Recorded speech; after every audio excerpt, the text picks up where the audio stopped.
Bonjour à tous, bonjour Roselyne Bachelot. Bonjour Elisabeth Martichoux. Merci à vous d'être là ce matin sur LCI, ministre de la Culture, ministre de la Communication, la culture qui revit largement. On va en parler ensemble, d'autant qu'il y a la fête de la musique qui nous fait signe pour dans 10 jours. Mais d'abord, on ne vous a pas encore entendu sur la gifle portée au président de la République. Emmanuel Macron a lui-même relativisé hier, estimant que ça n'était pas significatif d'un climat national. 72% des Français pensent le contraire, pensent que ça témoigne d'un climat de violence. Et vous en pensez quoi ? Qu'il y ait un climat de violence dans la vie politique, c'est une évidence. Il suffit de regarder les réseaux sociaux ou certains débats, certaines polémiques qui ont pris dans l'ensemble de l'opinion publique c'est plein d'aspérité. Ceci étant, les attaques contre un président de la République, les attaques physiques, elles existent dans toute l'histoire de France. Mais je crois qu'il convient de relativiser, mais pas de minimiser. Et je pense que l'attitude du président de la République est la bonne.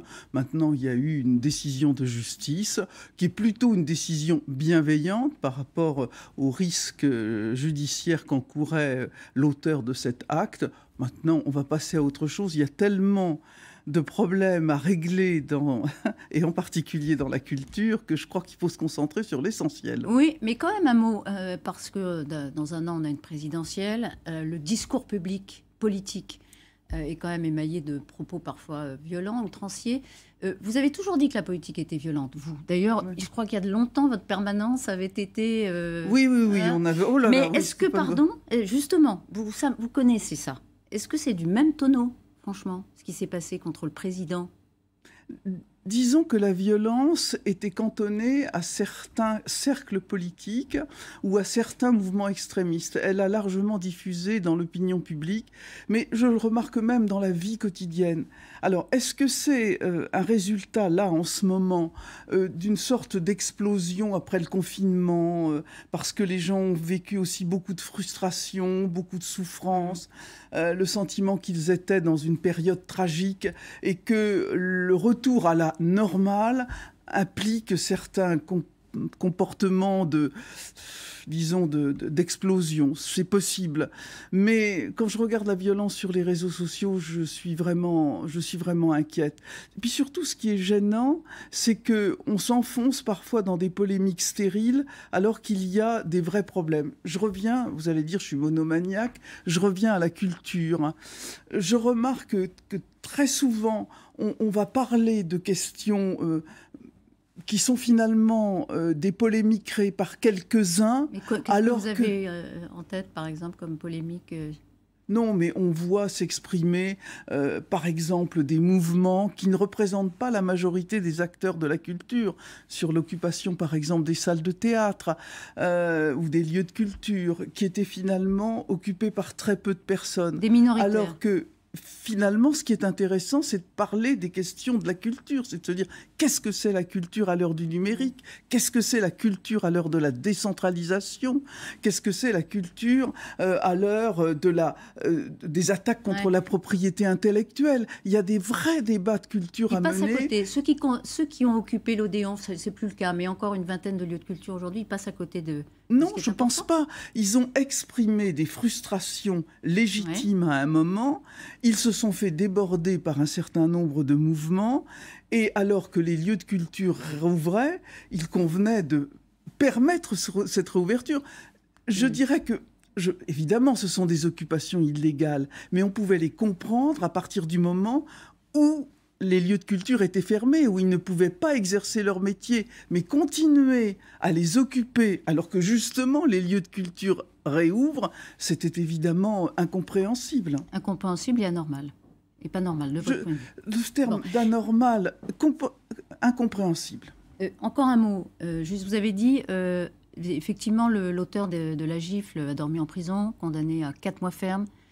18 avec sursis, privé de ses droits civiques. Vous avez parlé de bienveillance ? Oui, par rapport... je ne me reviens pas, évidemment, de commenter une décision de justice, mais par rapport à ce qui était possible. Requis. Voilà, ce qui était requis. Ouais. Et enfin, il a dit, Emmanuel Macron, il l'a dit en audience, représente très bien la déchéance de notre pays. Et j'ai du dégoût. Voilà comment il a justifié en partie son geste. J'ai l'impression qu'effectivement, c'est peut-être un pauvre garçon, c'est peut-être quelqu'un qui... je ne veux pas porter de jugement de valeur, vous m'entraînez dans un sujet sur...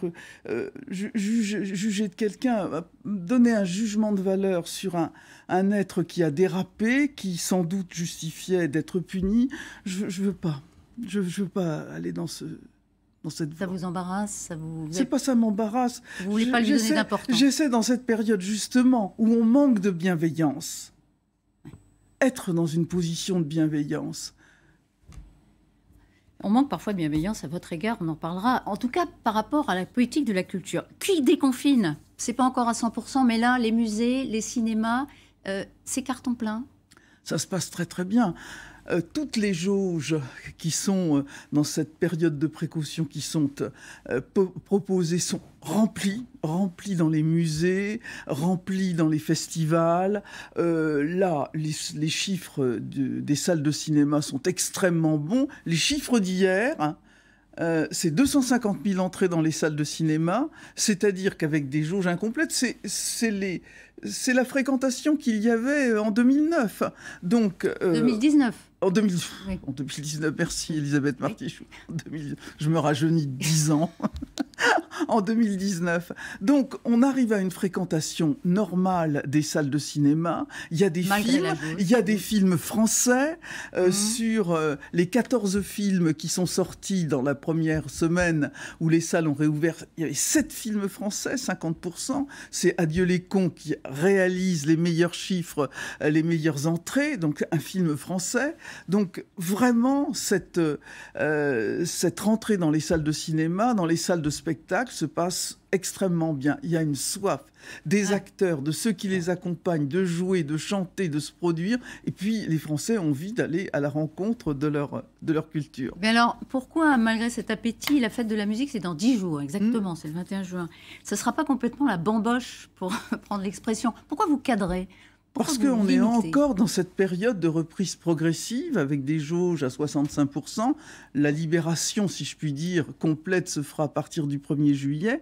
Il faut bien comprendre que dans cette période, l'alternative n'était pas entre les conditions habituelles de la fête de la musique et des précautions, mais bien entre des précautions et ce que certains préconisaient, à la fois dans le monde de la culture ou chez les scientifiques, de reculer, de repousser la fête de la musique, par exemple, au 21 septembre. Nous avons voulu que la fête de la musique puisse se tenir avec des conditions de précaution. Je le répète, il faut respecter le couvre-feu à 23h. Le cadre, ce sera... On ne peut pas improviser, il n'y aura pas de concert spontané dans la rue. Ça, non, pas de concert spontané dans la rue. Respect des jauges dans les salles recevant du public, puisque la fête de la musique peut se dérouler en salle. Et puis, dans les spectacles de rue, des spectacles assis pour permettre de respecter les conditions sanitaires. Oui, je reconnais, je vois votre moue, non, mais 23h, le couvre-feu, Elisabeth Martichoux, je sais bien que la fête de la musique, cette année, ne se déroulera pas dans les conditions habituelles, j'en conviens, sans problème. Ouais. Et le couvre-feu à 23h, par exemple, il ne pouvait pas y avoir un petit exception. C'est les 40 ans de la fête de la musique, d'ailleurs, cette année. Ça n'aurait pas valu non, oui, la 39e, je crois. 39e, c'est 82. On est bientôt. 80. Non, ce n'était pas possible. Non, c'est difficile, ça aurait été difficilement compréhensible, oui. Donc, nous sommes dans une phase de retour vers les conditions habituelles, mais nous n'y sommes pas encore. Je crois que j'avais entendu un de vos prédécesseurs, mais le créateur, Jacques Lang, tempêter contre ces limites-là, disant « c'est pas la peine, qu'est-ce que c'est que cette fête de la musique ?» Non, mais Jacques Lang, ministre de la Culture, je suis membre d'un gouvernement qui tient un équilibre entre la précaution sanitaire et la vie de la culture. Au vu de la baisse continue, l'épidémie, ce sont des bonnes nouvelles. Ce sont des bonnes nouvelles, bien entendu. La vaccination bat son plein, les conditions climatiques sont favorables, et puis surtout, cette reprise, elle est progressive. Elle nous permet de surveiller, si je puis dire, l'évolution de la pandémie en temps réel. C'est bien pour ça que nous avons voulu une reprise progressive, cohérente, pour pouvoir à tout moment appuyer soit sur l'accélérateur, soit sur le frein. Mais est-ce que vous appuierez sur le frein, compte tenu de ce qui se passe là maintenant? Au 30 juin, si on se projette, les réouvertures à 100%, frein, stop. Nous sommes dans de bonnes conditions. L'objectif sera tenu.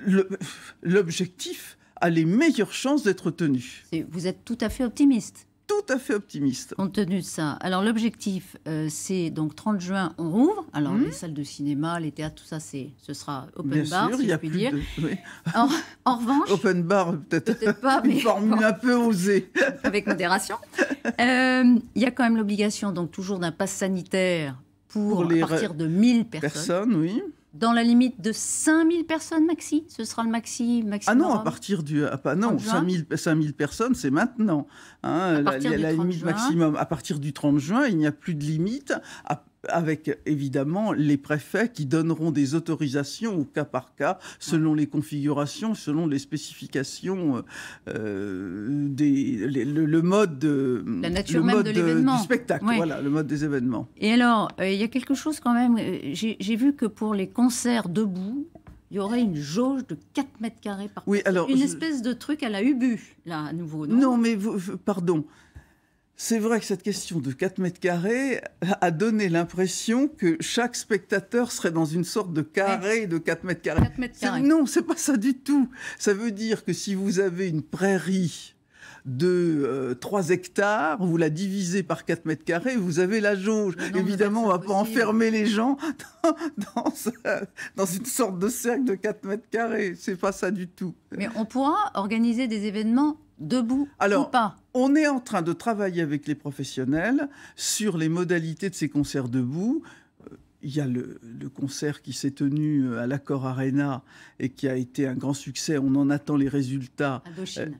Avec Indochine, c'est cela exactement. On en attend les résultats scientifiques à la fin du mois, début juillet, pour tirer des enseignements. Mais d'ores et déjà, on travaille avec les organisations professionnelles pour que ces concerts se passent de la meilleure façon. Il est sûr que la vaccination et le pass sanitaire sont des éléments qui nous permettent d'envisager la reprise des concerts debout dans des conditions de sécurité pour les spectateurs. D'accord, donc on ne parle plus d'interdiction de spectacle non. debout, comme à un moment on a cru que c'était le cas. Non, pas du tout. Il sera prêt quand le protocole au début juillet. Début juillet, mais les organisateurs en auront connaissance dans combien de temps ? Début juillet, pas on avant. est en train de travailler avec eux. Hein. Les organisateurs en ont connaissance en temps réel. Et boîtes de nuit ? Les boîtes de nuit ne sont pas de ma responsabilité. J'ai assez de mes troupes. Mais plaisanterie mise à part, boîtes de nuit, discothèques, nightclub, comme on veut les qualifier, ils vont profiter de toute l'expérience qu'on fait avec les concerts debout, les expérimentations, le pass sanitaire. Ils vont en profiter. Tout cela, ce sont des conditions pour permettre la réouverture des lieux de nuit, mais qui sont chez mon collègue Alain Griset. Voilà. Jojo Bizarre, ça vous dit quelque chose ? Jojo Bizarre ? Dites-moi, éclairez-moi. Bon, alors Jojo Bizarre, c'est un des mangas. Ah oui, voilà. Je connais pas les milliers de mangas qui existent. Voilà, ça manque à votre culture, Roselyne Bachelot. J'en parle parce que vous connaissez Demon Slayer ? Plutôt d'autres comme l'Attaque des Titans. Tiens. Voilà, plus sérieusement, des plus lus. Le pass culture, c'est pour tous les enfants, ados, de 18 ans. Et ce sera étendu aux plus jeunes à partir de la 4e, à partir du 1er janvier 2022. C'est un crédit de 300 € pour acheter de la culture. Je crois combien de personnes, combien de gammes Alors, d'ados ? on a 300 000 jeunes supplémentaires depuis la généralisation du Pass Culture qui sont rentrés dans le Pass Culture et qui ont acheté pour 1 million de biens culturels divers, majoritairement, très majoritairement, plus de 80% des livres, ce qui est assez compréhensible dans la période où on était dans la réouverture des lieux culturels. D'ailleurs, on a fait un schéma ce matin. Là. Et ils sont rentrés principalement en achetant des mangas, mais pas que. Les mangas, c'est véritablement quelque chose de très attractif pour les jeunes, mais grâce à cela, en rentrant chez un libraire, ils ont acheté aussi d'autres livres. C'est une clé d'entrée. Bon, c'est le goût des jeunes. C'est peut-être pas votre goût, c'est peut-être pas le mien. Ne présumez pas. Ne présumez pas, mais en tout cas, c'est effectivement très, très, très populaire. C'est très populaire. Jeunes, même à 18 ans. Ils rentrent dans une librairie, c'est pour ça que c'est intéressant. Parce qu'ils rentrent dans une librairie, ils achètent des mangas, mais les libraires nous le disent. ils mettent le rayon des mangas à côté d'autres BD, à côté de romans, et ils disent aux jeunes, tiens, tu devrais lire ça. Et 37% de ces jeunes ont acheté aussi d'autres livres. C'est une clé d'entrée dans la lecture, mais aussi 25% des jeunes ont acheté des billets pour du cinéma, pour du théâtre, pour d'autres sortes de spectacles, ou pour un abonnement à un abonnement télévisé. Donc 1er janvier, les quatrièmes, les élèves de quatrième en auront le bénéfice, quatrième, alors troisième. ils auront 1er janvier 2022. Ils auront 25 € d'abord par an pour des consommations, collectives, accompagnées, puis ensuite 50 € à partir de la seconde, première terminale, pour une consommation individuelle. Une question à la ministre de la Communication. La police ne peut pas imposer aux journalistes de se disperser après une manifestation. Roselyne Bachelot, le Conseil d'État a censuré cette obligation qui était faite aux journalistes, ainsi d'ailleurs que l'obligation de s'acréditer pour couvrir ces événements. C'est une bonne nouvelle pour la liberté d'informer, cette censure du Conseil d'État. De toute façon, nous la respecterons, mais ça rend d'autant plus nécessaire le travail de réconciliation, je dirais, entre la police et les journalistes, que j'ai initié avec la commission confiée à M. Delarue. Il y a un travail qui est en train d'être effectué à partir des préconisations de la commission de M. Delarue.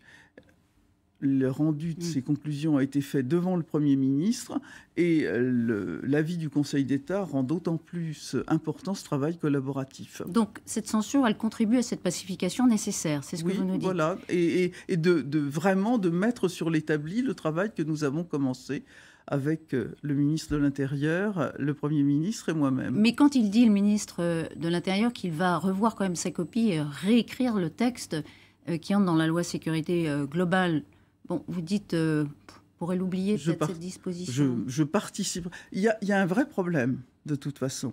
Et M. Delarue a imaginé plusieurs solutions. Je participerai à l'élaboration de ces solutions.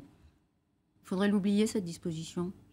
On va travailler à d'autres dispositions. Il y en aura une. Oui, c'est ce que vous dites. Roselyne Bachelot, votre Covid, bon, vous l'avez eu, on en avait parlé, parce que vous aviez été hospitalisée aussi. Est-ce que c'est... maintenant un souvenir un peu lointain, ou est-ce que vous bataillez encore tous les jours contre le virus? Je bataille encore tous les jours pendant le virus. On sait très bien que les Covid longs mettent plusieurs mois à s'apaiser, mais ça va. Je suis tout à fait outillé pour mener le combat. Je n'ai peut-être pas toujours la fluidité verbale que permettrait une fonction respiratoire totalement recouvrée. Est-ce que vous avez des séquelles? Ça va. Écoutez, ma situation personnelle n'est vraiment pas intéressante. Ouais. Et voilà, moi je suis au combat, je l'ai dit, je suis le soldat de la culture. Une guerrière de la culture. Vous n'avez jamais songé à déposer les armes pendant cette période? Moins que jamais. Je fuirais devant l'ennemi, je fuirais devant les difficultés, je fuirais devant le Covid, je me réfugierais dans mon petit cocon. C'est pas le genre de la maison. Vous voulez rester ministre de la Culture jusqu'au dernier jour du quinquennat? Ah, je serai ministre de la Culture jusqu'au dernier jour où on me confiera cette mission. Encore un mot, parce que vous êtes politiquement une chiracienne d'origine. La lutte contre le FN de son époque, le RN aujourd'hui, vous l'avez partagé avec l'ancien président de la République, sans barguigner, comme on disait avant. Ceux qui ne veulent pas choisir entre le RN et un autre candidat, question qui va se poser dans une dizaine de jours au régional, vous leur dites quoi? Je leur conseille de lire ou de relire le discours de Jacques Chirac qu'il a prononcé à Rennes entre les deux tours de l'élection présidentielle de 2002.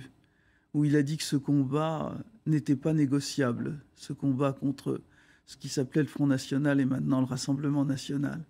C'est un combat qui a mené ma vie politique, et je n'y renoncerai pas.